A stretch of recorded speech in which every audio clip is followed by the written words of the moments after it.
आता दिवा पाहिजे, अंधार दाटला फार, आता दिवा पाहिजे.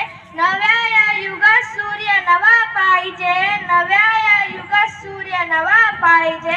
जाती पातीत विखुरलेल्या या मायभूमीला, जाती पातीत विखुरलेल्या या मायभूमीला पुन्हा एकदा भीमाईचा भीमा पाहिजे, पुन्हा एकदा भीमाईचा भीमा पाहिजे.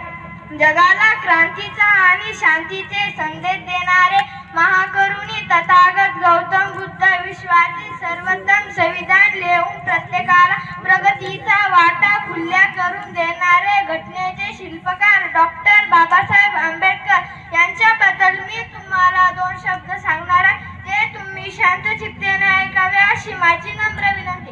डॉक्टर बाबासाहेब आंबेडकर यांचा जन्म 14 एप्रिल 1891 साली मध्य प्रदेशातील मऊ या गावी झाला.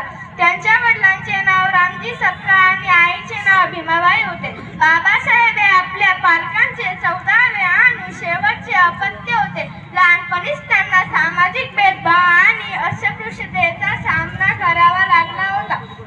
डॉक्टर बाबासाहेब आंबेडकर यांना सगळे बाबासाहेब म्हणत 1907 साली डॉक्टर बाबासाहेब आंबेडकर हे मॅट्रिक झाले. वडोदरा नरेश सयाजीराव गायकवाड यांची शिष्यवृत्ती घेऊन बाबासाहेब 1913 साली शिक्षणासाठी अमेरिकेला गेले. त्यांनी पदवी प्राप्त केली. कोलंबिया विद्यापीठ आणि लंडन स्कूल ऑफ इकॉनॉमिक्स मधून अर्थशास्त्रात त्यांनी डॉक्टरेट PhD मिळवली.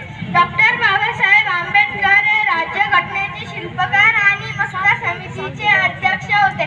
त्यांनी भारतीय संविधानाच्या माध्यमातून देशातील सर्वांना समान हक्क मिळवून दिला.